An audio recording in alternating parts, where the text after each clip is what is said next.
Everyone. A very warm welcome to the webinar today, the launch of Whose Campus, Whose Security, which is a report on students' views on and experiences of campus security services and police on campus. Thanks very much for taking the time to join this webinar today. Just to flag, we are recording the webinar for colleagues that are not able to attend right now. My name's Laura Connelly. I'm one of the co-authors of the report, and I'm also joined today by the other co-authors, Remi Joseph-Salisbury, Kerry Pimblott, Siobhan O'Neill and Harry Taylor, and you're going to hear from each of those authors soon. The work that we're talking about today then sits against a backdrop of the global Black Lives Matter protests in 2020, which sparked renewed conversations about racism in institutions like universities and resulted in institutional declarations of commitments to tackling racism and to tackling other forms of inequality. It follows a long history of student-led activism, including against the securitization of university campuses, and it also emerges in a context in which activism has been punctuated in recent times by multiple crises, including the COVID-19 pandemic, deepening injustices, and a number of high-profile incidents that have taken place on university campuses involving security services. You might have heard about the first-year student at the University of Manchester, for example, who in November 2020, during the second national lockdown period, accused security personnel of racial profiling after he was apprehended on his way home to his student accommodation from a local shop. Reflecting on the incident in a BBC Three documentary, the student noted that he'd been told by security officers that there'd been a lot of drug dealing going on campus before being physically restrained against a wall. The student reported being left traumatized by the situation and that the harm that he'd encountered continued through and was exacerbated by the institutional response in the days, weeks and months that followed. Even though this case was preceded by others, including that of a Black graduate whose image was shared at one University of Oxford College alongside a warning to staff and students to be vigilant, it seems that institutions often dismiss these incidents as anomalies. But our report suggests that these high-profile cases are just the visible tip of the iceberg, beneath which lies deep-rooted inequalities that exist at the institutional level and that are sometimes articulated through the securitization of campuses. Our report then deliberately centres the perspectives of students to provide an evidence base for higher education institutions if they're serious about their commitments to the student experience and to addressing issues around equality, diversity and inclusion. So the report then draws from three data sets: freedom of information requests at three greater Manchester universities. So that's the University of Salford, University of Manchester and Manchester Metropolitan. 30 semi-structured interviews at the same three universities, and a national survey of 635 students. And taken together then, this data, which we collected between June and December 2020, paints a really comprehensive picture. You can read our full, quite lengthy, 70-page report, a link that we'll post in the chat. Or if you're short on time, as so many of us often are, there's a 2-page executive summary that you can have a look at, or a 1-page illustrated summary available at the same link. So the report then explores a range of areas of concern that was identified through the data, some of which you'll hear about briefly today. So after we showcase some of the headline quantitative findings, we'll talk you through 4 key areas of concern raised by students, which pertain to racism and boundary policing, gender-based violence, mental health, and student activism. And just a disclaimer then, as you might guess from the nature of some of these topics, some of the issues that we might discuss today are upsetting. There'll be an opportunity at the end for the co-authors to respond to any questions that you have. So please do use the question and answer, the Q&A function, to submit any questions. I'll do my best to get us through as many of those as possible.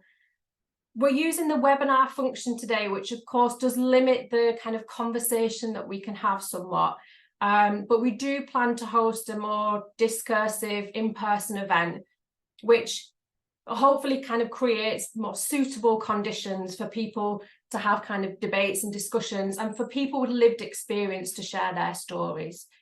Those of you who like using social media to share your reflections of events as they unfold can use our hashtag, hashtag Who's Campus.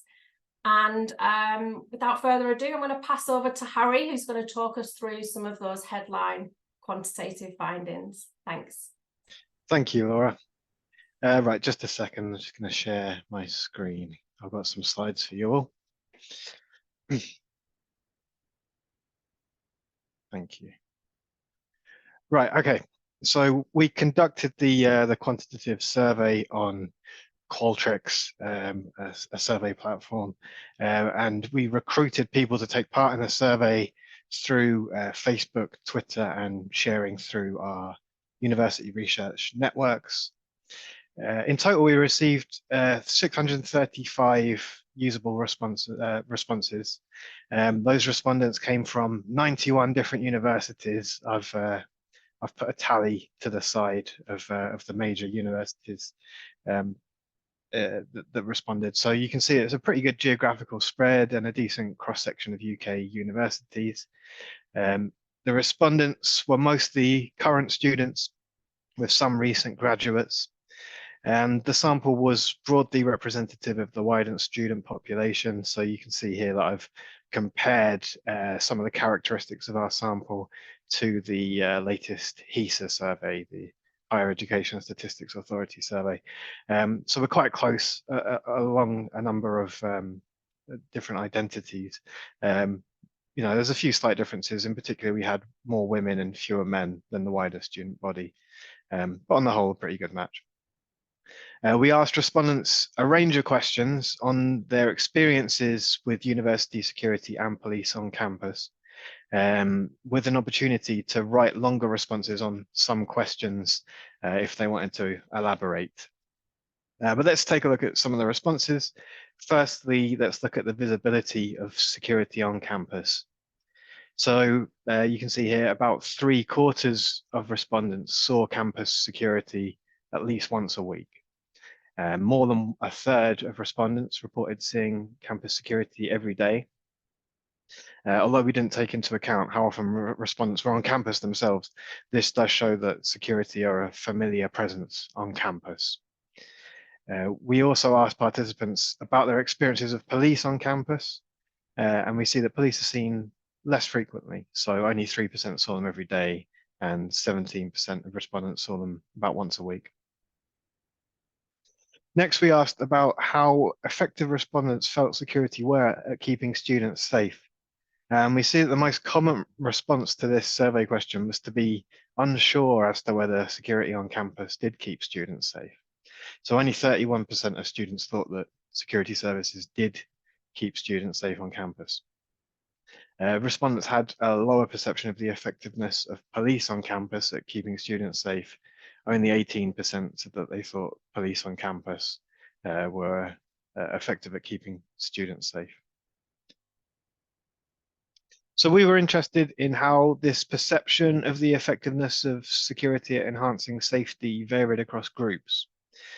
So we looked at the subsection of our sample of people having protected characteristics, and by that we mean people from racially minoritized groups, religious minority groups, sexual and gender minority groups, women, and people with a disability or impairment. And we see that the proportion of respondents who felt that security on campus kept people safe was significantly lower for people with protected characteristics compared to those without any protected characteristic. We see a similar pattern with attitudes towards the police, where those having protected characteristics are less likely to think that police on campus keep students safe. Next, we asked if respondents felt that some people might be more likely than others to have an encounter with security personnel on campus.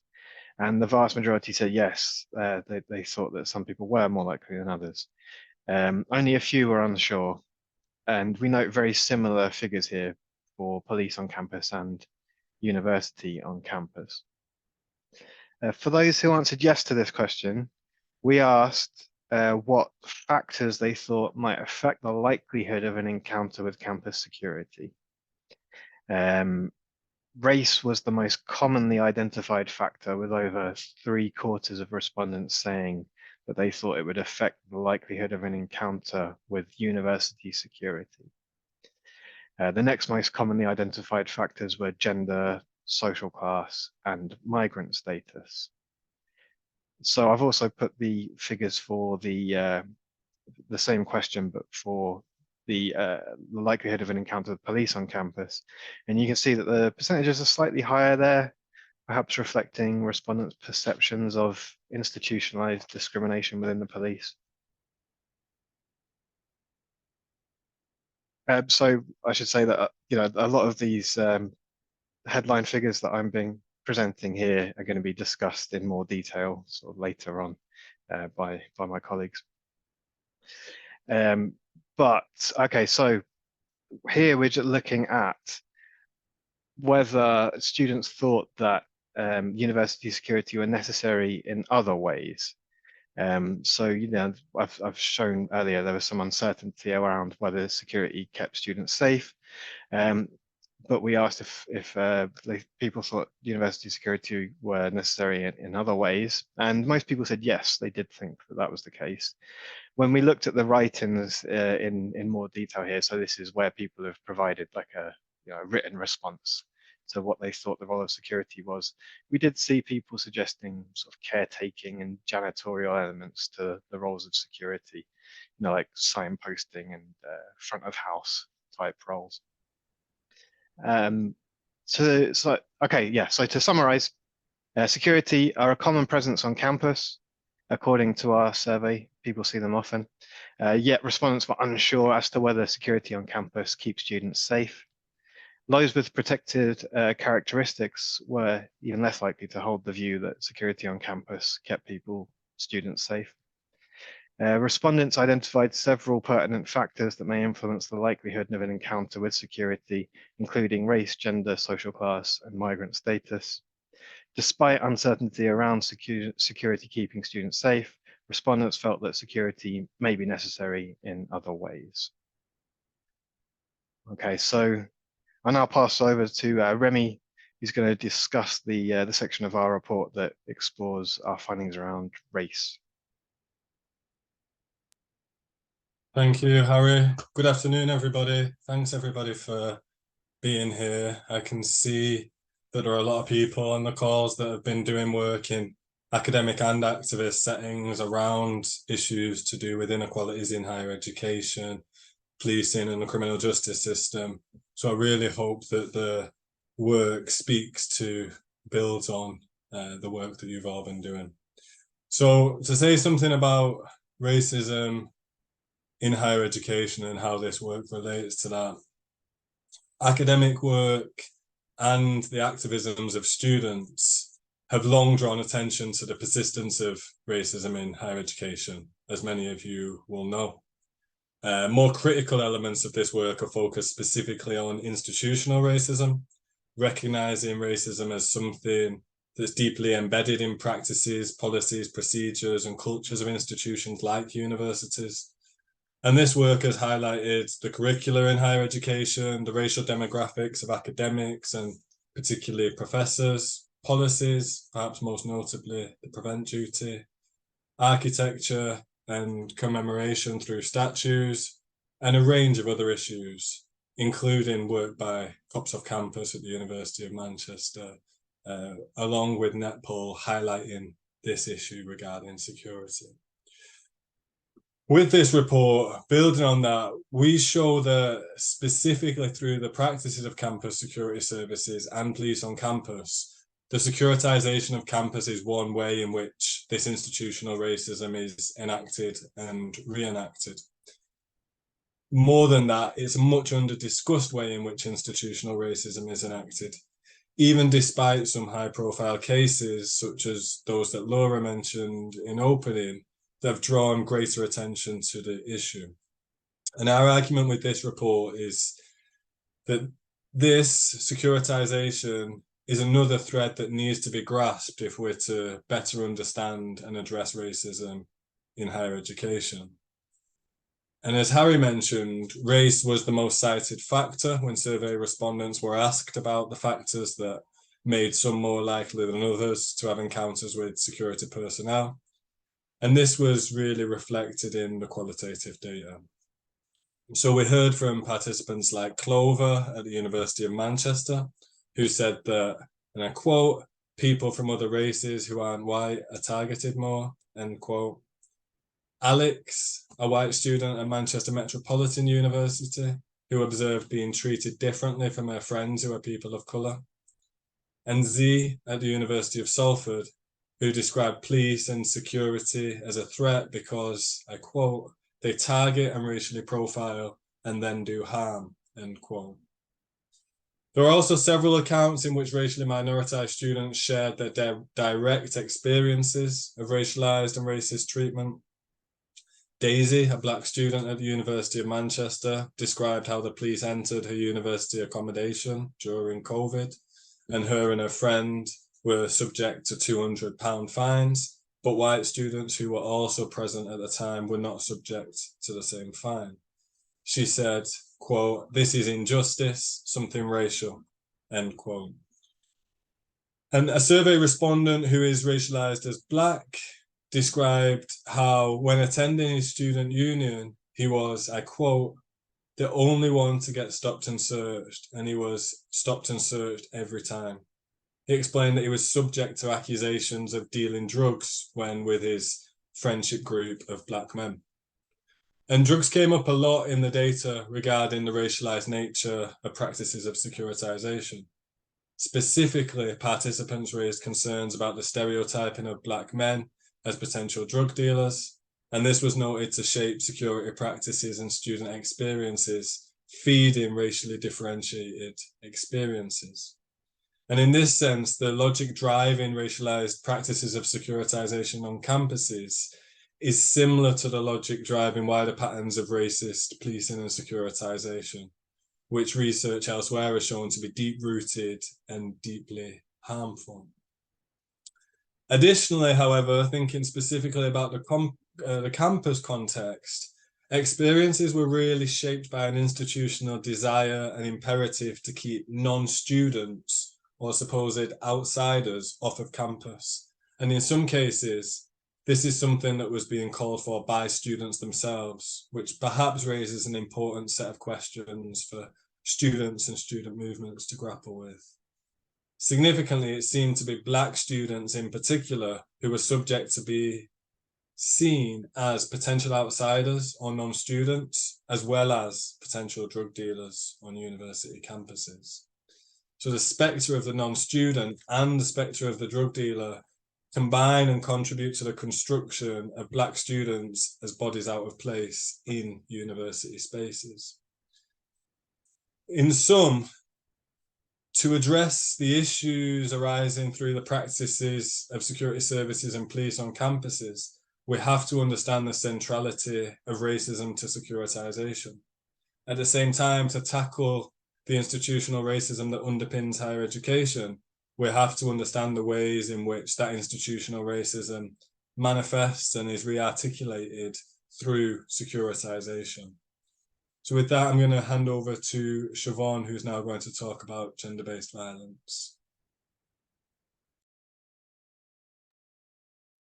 Thanks, Remi. So as well as racism being a key concern of ours in terms of, well, a key concern of students in terms of the systemic violences related to the securitization of campuses, our research revealed some key concerns in terms of gender-based violence, sexism, transphobia, misogyny. And then, as Harry noted at the start, we asked students in the survey about their feelings of safety, and as well as protected characteristics broadly, there was variation in terms of gender. So less than a quarter of trans or non-binary students reported feeling that campus security made them safe. Women were only slightly more likely than that group to feel that campus security made them safe, and men were the most likely to feel that campus security kept them safe. And those figures are significantly lower when it comes to feelings of safety related to police on campus. And I should say, when I use names in this, I'm using pseudonyms. Everyone's been anonymized that we're talking about. So yeah, in terms of the direct harms that students experienced in both the interviews and the survey, we found that some participants reported being subjected to sexism, misogyny, and transphobia from security staff. For example, one of our survey respondents was from a woman who had experienced security staff, quote, making inappropriate comments toward female students, end quote. And one of our interviewees, Henry, at the University of Manchester, told us a story about student activists coming together. They were doing a live stream. They could see security personnel through a window, and from what they could tell, it appeared that they were watching the live stream and commenting homophobic and transphobic slurs to the students. And in interviews, we had a lot of discussions around sexual violence, and particularly a lot of conversations around drink spiking. And students were talking about security staff's responses to these, and though we argue in the report that their responses are underpinned by misogyny and sexism.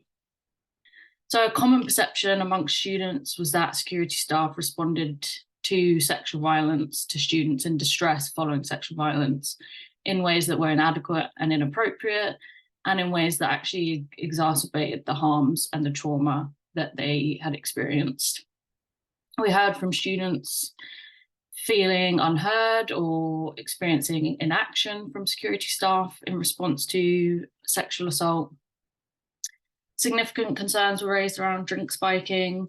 Sarah, a student from the University of Manchester, told us about a time when she had been spiked, or she thought she had been spiked, and she approached a member of bar staff, and they approached security staff who said she was lying. And later, this same member of staff told Sarah that it was her fault that she was spiked and that she needed to be more careful.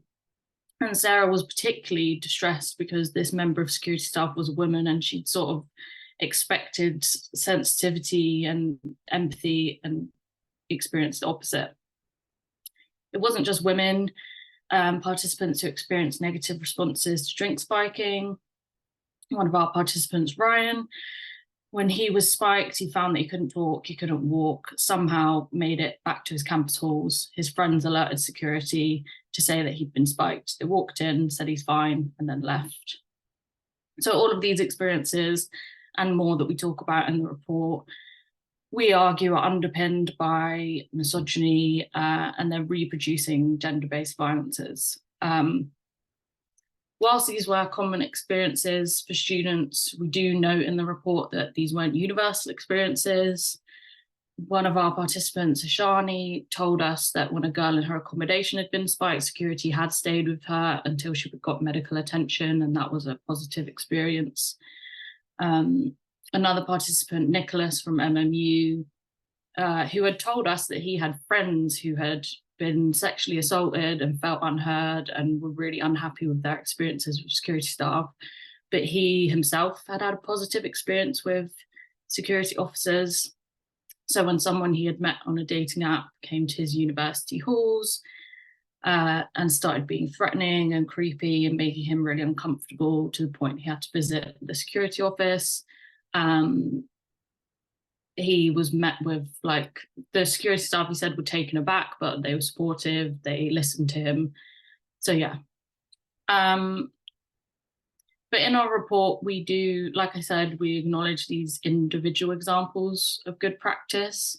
but we raise our concern and students' concern about the patterns of misogyny that underpin these experiences, and security staff not only being ill-equipped to deal with sexual violence, gender-based violence, but also contributing to reproducing those harms, to exacerbating those harms when it comes to gender-based violence on campus.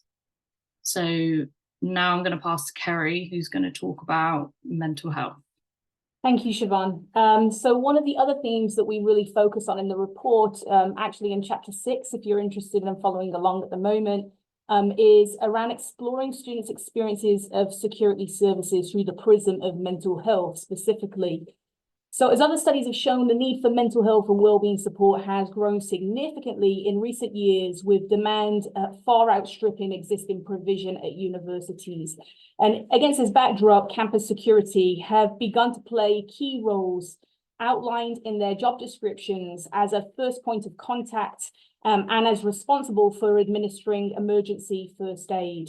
And one of the pieces of data that we identified through studying the 3 Greater Manchester campuses was that their combined budgets for security in 2020-2021 was over £8 million, but their combined budget for counselling and wellbeing services was much lower at £3 million.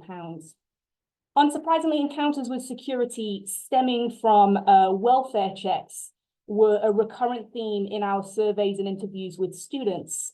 Some students detailed, as Siobhan's flagged here actually on the theme of gender-based violence, some students had positive experiences with individual members of security services who acted in these instances with compassion and professionalism.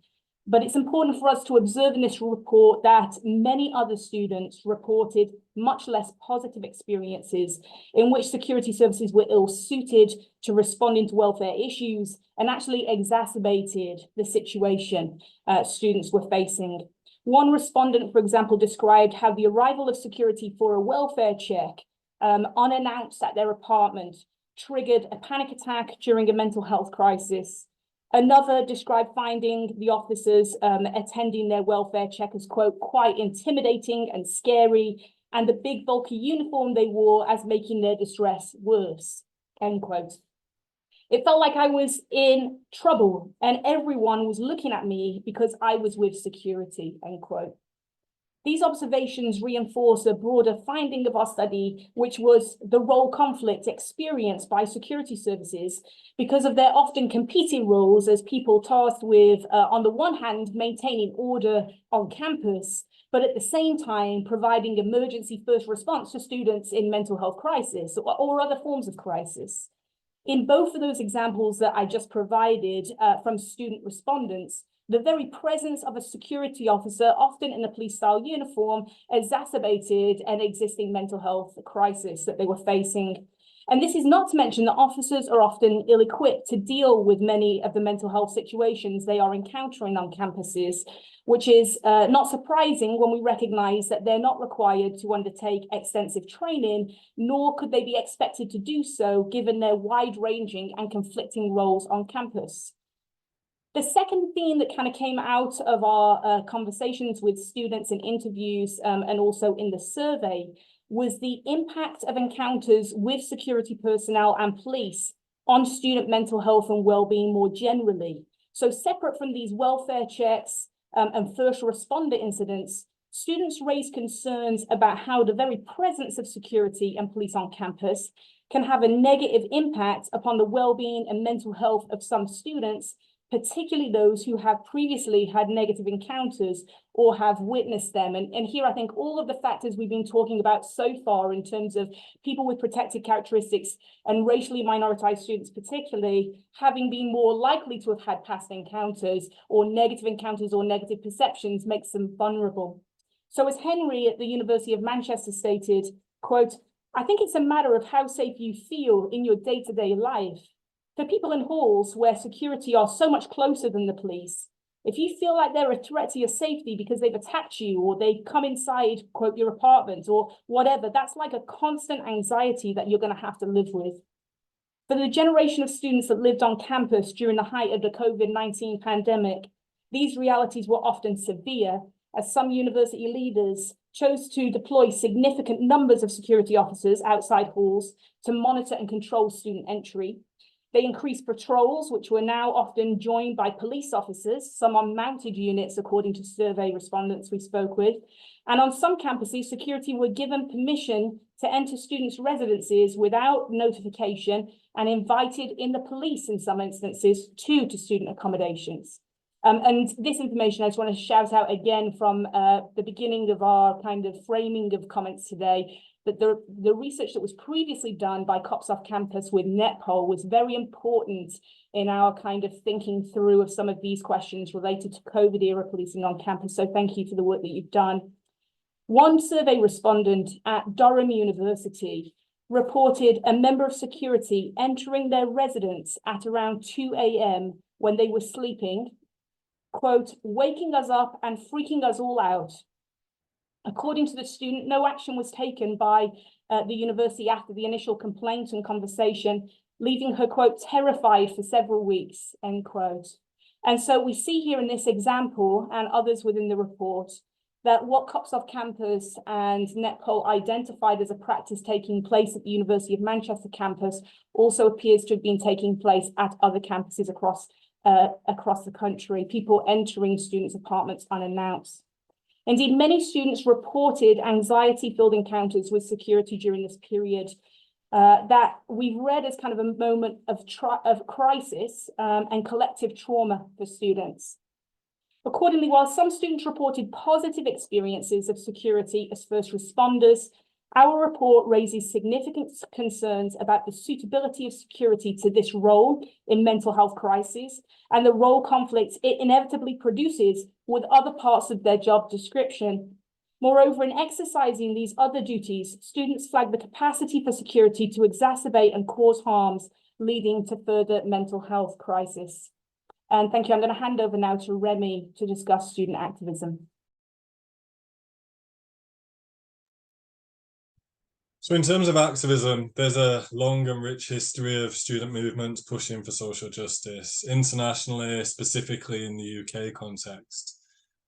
But these movements have often been met with institutional opposition and repression. I think it's really important today to note that as we're talking about the policing and repression of student activists, we're seeing this playing out at the moment in a very severe fashion, with those speaking up for Palestinian liberation being subject to institutional barriers, backlash, discipline, and intimidation across many campuses. We've also seen a wider intensification of the British state's attacks on protest and activists, notably through the Police Crime Sentencing and Courts Act, the Public Order Act, and the draconian policing of a number of protests in recent years. And in this study, when we asked participants to identify factors making some more likely than others to encounter campus security services and police, several respondents went beyond our predetermined list, which included race, gender, class, disability, sexuality, and others, to identify activists as a group who were particularly susceptible to encounters with police and security officers. We heard from participants at the University of Manchester who recalled security officers acting in ways that were very aggressive, extremely unfriendly, and very hostile, all quotes, shouting and swearing at students. And for many, security services were seen to act as aggressors around protest, unwilling to facilitate peaceful protest. Henry, for example, at the University of Manchester, recalled security assaulting two of his friends during a protest, and both of those friends having to go to hospital with neck injuries. Kit, another student at University of Manchester, said that they had been, and I quote, assaulted by uni security twice and threatened with assault another time, end quote. All this in the context of protests. Kit also went on to describe how student activists, quote, unearthed a network of security guards on Twitter who would just give us abuse, end quote, whilst also posting content that shows them to be, as Kit put it, very out and out far right. This issue was also raised on Twitter or X this year by the student group UOM Rent Strike. Whilst there seems to have been significant issues at the University of Manchester, it certainly wasn't alone. Through the survey, we heard from students who described security officers in the context of protest, quote, as very hostile, abusive, and at times violent, end quote. And they spoke of being physically assaulted by security officers. Others spoke about the role of police and raised concerns about how security officers and police officers would work together to target activists, which is again symptomatic of a wider repression of dissenting voices that should deeply concern us. Particularly pertinent right now, one respondent suggested that, quote, like clockwork, cops turn up to events held by the Friends of Palestine Society, end quote. And I just wanted to flag a quote from Gavin here, where he points to how the repression of activism is antithetical to the values of, or at least what should be the values of, higher education. He said, you've got whole departments where you've got people who write things and they study things, and it's all about challenging other people's ideas and perspectives. Protesting or raising your concerns about certain things is integral to the university. The very idea of having university education is about seeking radical ideas or challenging existing ideas. It's built into the very fabric of it, end quote. So the right to protest is something that needs to be defended on campuses, and this needs to be connected to the powerful mobilizations we're seeing in wider society. And I'll hand back to Laura. Thanks, Remi. Okay, so soon we're going to move to questions. So if you do have a question, then please do use the Q&A function, the chat function, to submit it.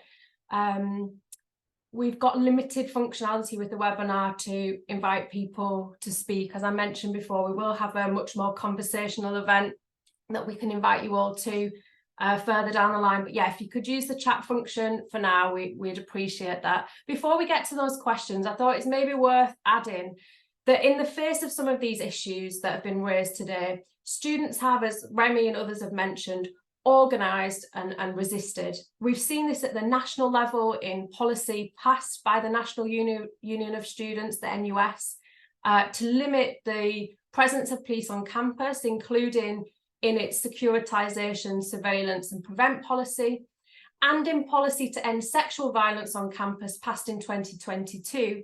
The NUS pledged there that it would reject working with the police in favour of non-carceral approaches that centre care and healing. And then at the more localised level, for example, students at the University of Manchester set up the Cops Off Campus group that monitor police on campus, including co-working between the police and security services, which has been flagged as being commonplace, particularly during that COVID period.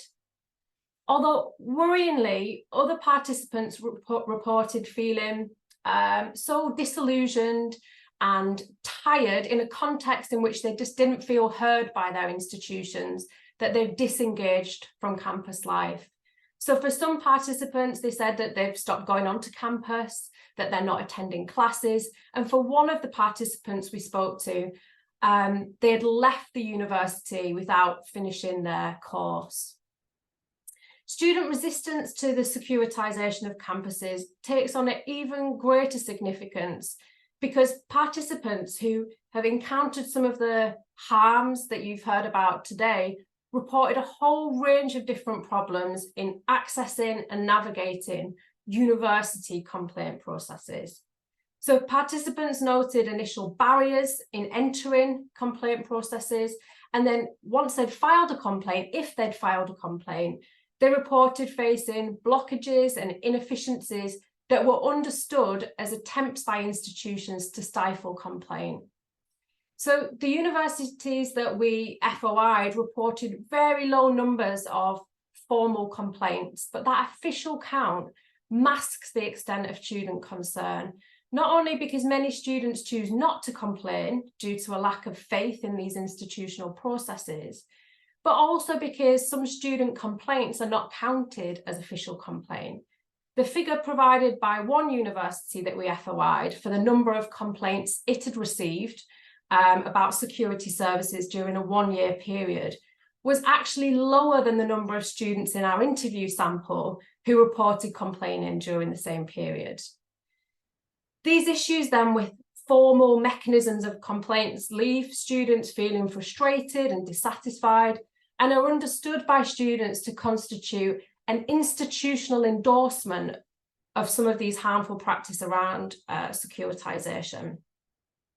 So we also asked then for students to reflect on what a safe campus looks like or could look like, and they identified a range of different things here. So some students pointed to reforms to security services, such as removing outsourced labour or extending training around EDI issues. Some called for changes to the uniform of security, claiming, as in the words of one participant, and I quote, "Because they dress like the police, they act like the police," end quote. But this change in uniform was seen by some participants as part of a kind of wider package of change that's needed, that would shift the role of security services more towards prioritising student welfare. Other students called for more kind of radical interventions. So, for example, calling for investment to be redirected away from security services to explicitly non-carceral responses to addressing harm. So initiatives designed to minimise harm without doing more harm. So these initiatives were understood by some participants as kind of better equipped to tackle the root causes of harmful behaviours on campus, including harmful behaviours between students. So participants said that this would require universities to disband partnerships with the police in favour of building new partnerships with mental health organisations, anti-racist groups working with survivors of sexual violence, and groups that support and assert the rights of queer, trans and/or disabled people. Hopefully then that gives you a little bit of a flavour of the report, and we're really grateful for you listening. I think we can now open up to some questions. Let's have a look. Maybe we could start with the one that arrived in the chat first. So Ros is asking about the freedom of information request. Maybe Kerry, this might be one for you to take. So Ros asks, I note in the report that you relied on freedom of information requests for some of the information, and that at least 2 were initially denied. Can you speak about the experience of this, but more broadly, what it was like to do research that is critical of universities as institutions while yourself being based in them?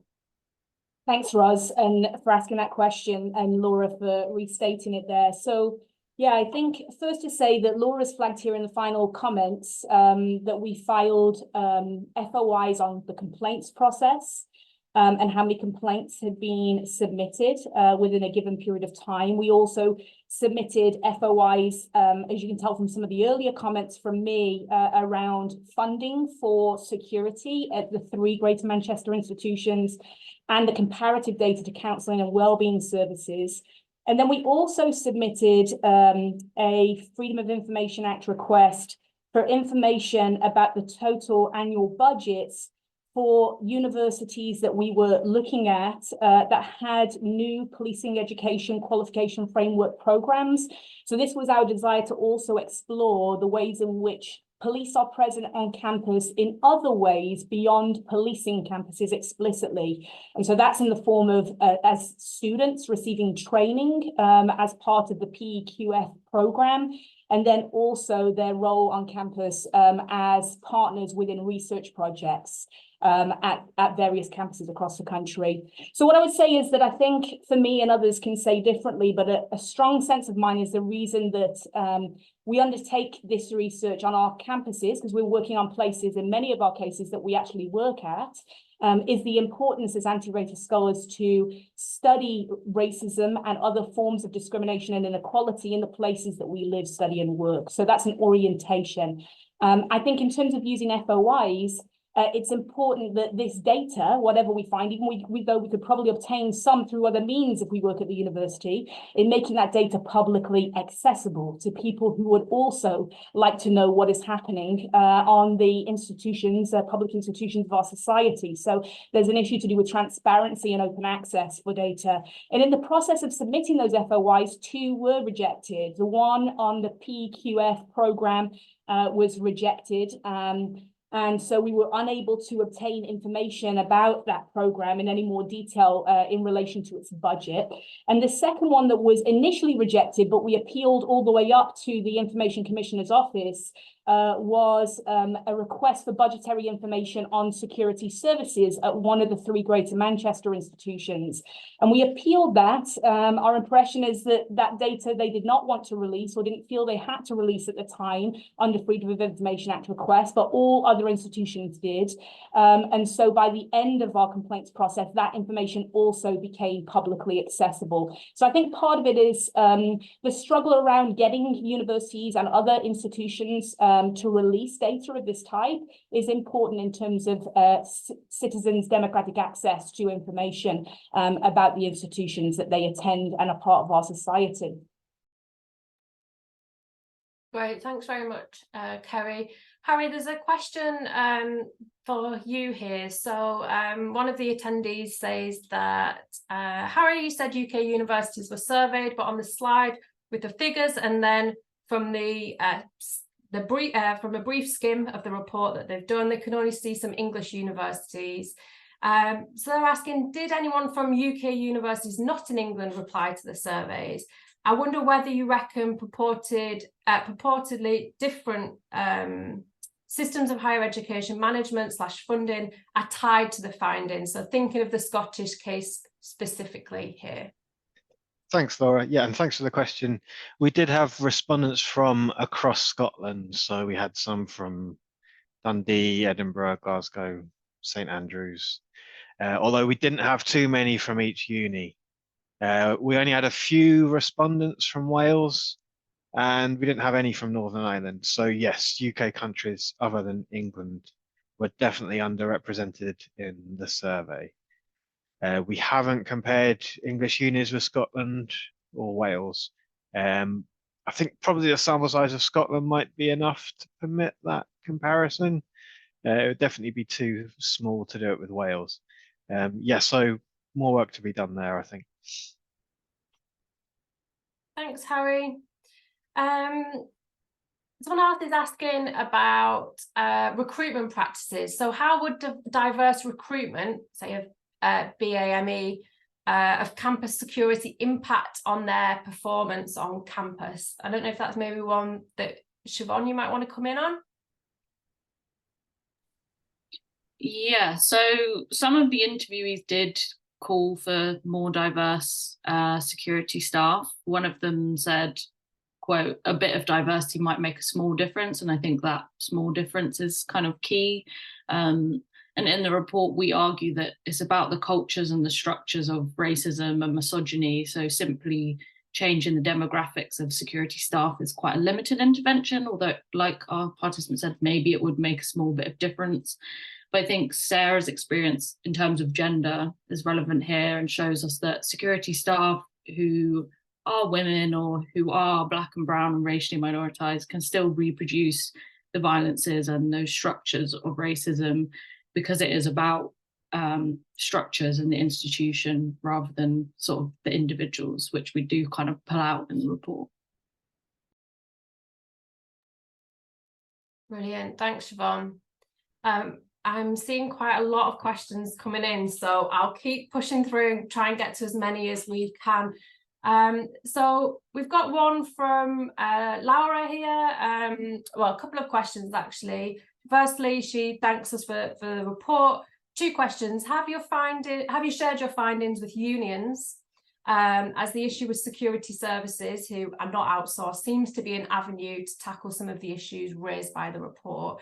And a kind of follow-up or second question, how can we connect with other organisers against police on campus and security services? So Laura says, at our university, we're pushing back against the issue we're pushing back against this, given the increase of the criminalisation of student activism on climate change and Palestine. When we were confronted by senior management, they responded saying students were happy to have police because they feel more secure. So how can we mobilise against this multi-structural violence which disproportionately impacts marginalised communities in HE and beyond? Maybe, Remi, do you want to pick that one up? Hey, Laura. Yeah, so with the union, so far we've been in touch with NUS, and we're hoping to have a lot more contact and dialogue there, but also hoping to be in touch with other unions, with university leaders, particularly with students who can mobilise around this issue.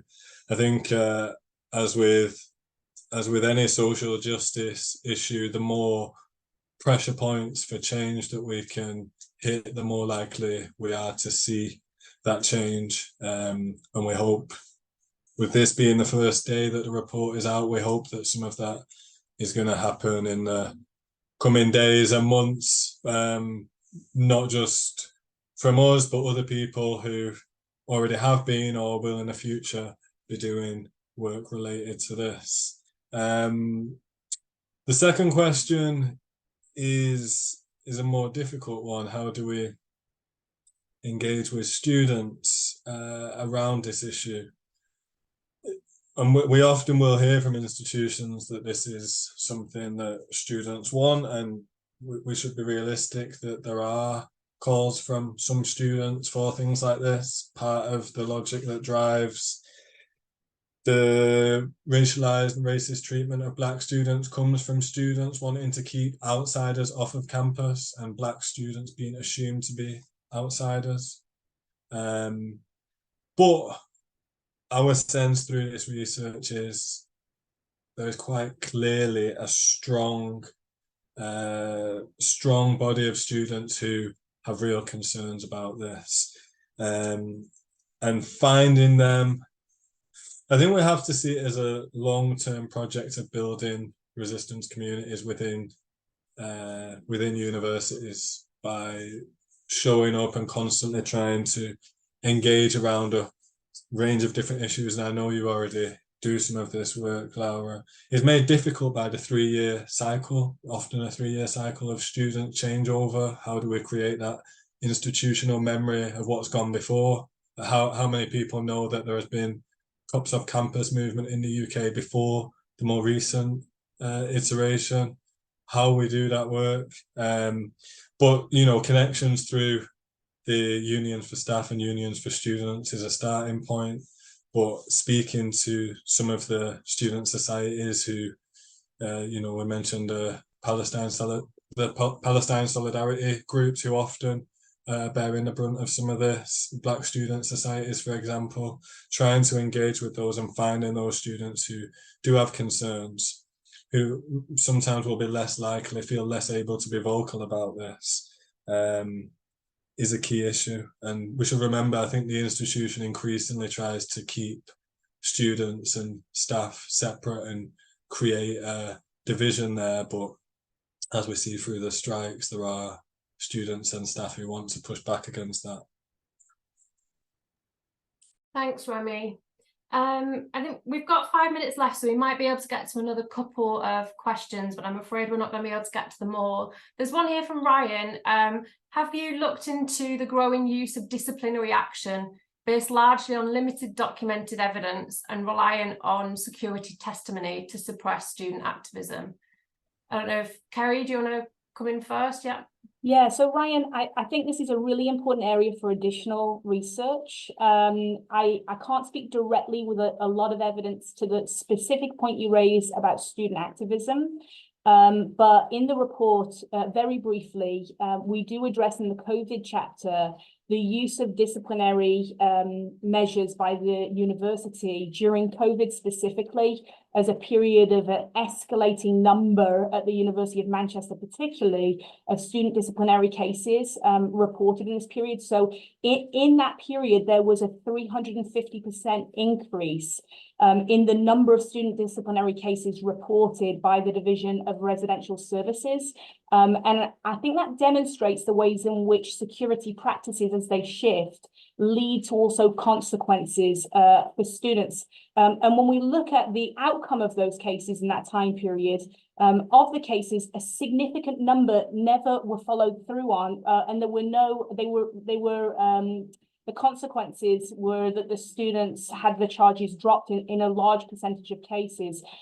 So I'm interested to see with the changes in kind of that we're beginning to see, I think, in terms of anecdotal evidence that you describe of security practices in relation to student activism, particularly in the post-COVID era, what that leads to in terms of disciplinary outcomes for students. And I think it's a really important area for ongoing research, respondent to this report, and activist work that's already been done. So also share that concern. Thanks, Kerry. We'll squeeze in one final question then. So this attendee says, I'm an academic, tuned into this webinar with a group of my students. So hi to all of them. One of my students would like to ask, what strategies or actions do you recommend universities should take regarding racial profiling of students? Some of the group feel that they've been racially profiled by some staff frequently. Anyone want to jump in on that question? Yeah, I'll have a go. It's a really big question, and I think part of what we try to do in this report, which is probably frustrating for readers, is we want to not slip into offering easy solutions that sound easy, like simple solutions, because the problems are so vast and significant and deep-rooted that it takes real radical wholesale transformation of the university. So simple recommendations like just changing uniform, or just diversifying the profile of staff are simply not going to cut it. And more worryingly, they're likely to be the easier recommendations that universities will pick off and then use as a way of saying, we've listened and we've made these changes.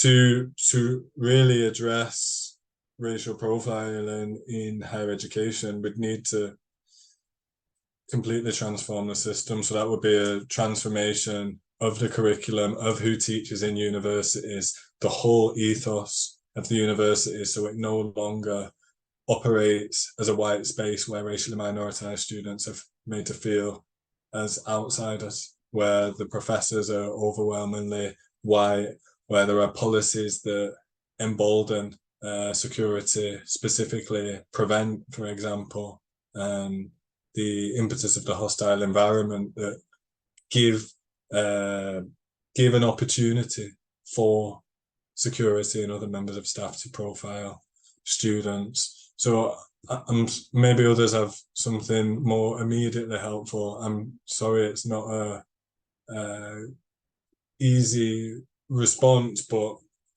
I guess that is reflective of how deep-rooted these issues are.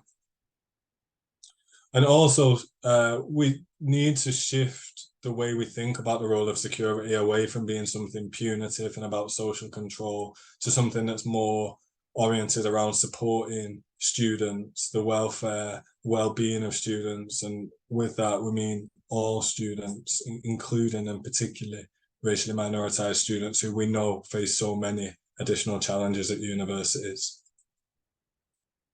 Thank you, Remi.